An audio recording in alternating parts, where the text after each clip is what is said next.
eo amin'ny pejy politika kosa indray dia niatrika nisy olom-bavam-bahoaka ny birao maleo tena misahana niady amin'ny kolikoly androany nisy ny tatitra nataony ty farany teny amin'ny lapany Tsimbazaza.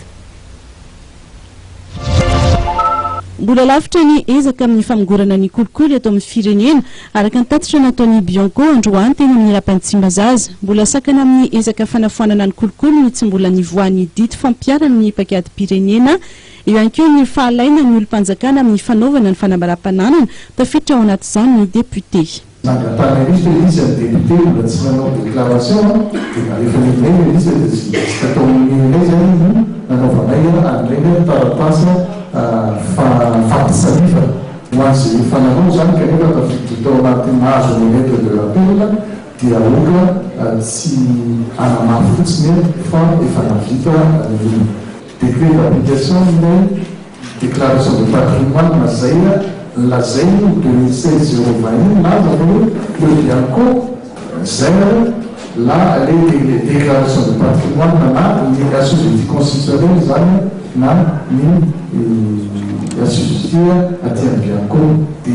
décret d'application zany mbola mila fifanantonana amin'ilay sy ny ACC efa nisy fifanantonana sy ny président ny ACC efa nisy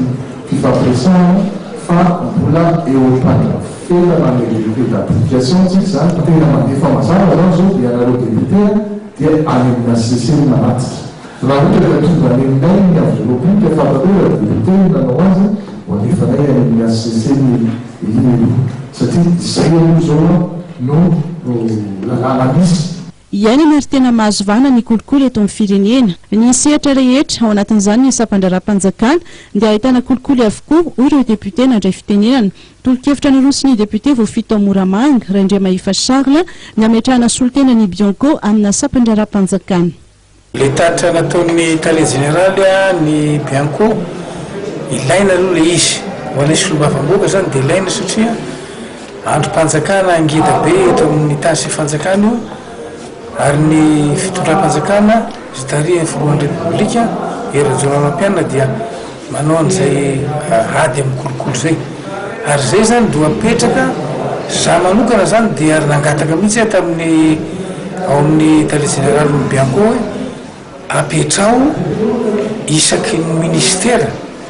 dia misy olona zany le solotena Bianco mijery zay rehetra hoe mpanao kolikoly eo amin'ny hatrany amin'ny gendarmerie pirenena amin'ny fitsarana asina sampana Bianco daholo rehefa mety service any amin'ny ataontsika amin'ny district any zao dia asina any amin'ny Cisco any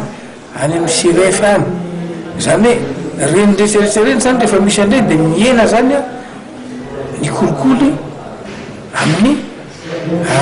sehatra rehetra eto Madagasikara. Arak'izany fiainana teo amin'ny Bianco sy ny député no namaranana ny fivoriana teo anivon'ny antemera-pirenena na dia efa voasoratra tao anatin'ny fandaharam-potoana aza ny anoizana ny fiainana teo amin'ny gouvernement sy ny solombavam-bahoaka dia tsy tanteraka izany androany.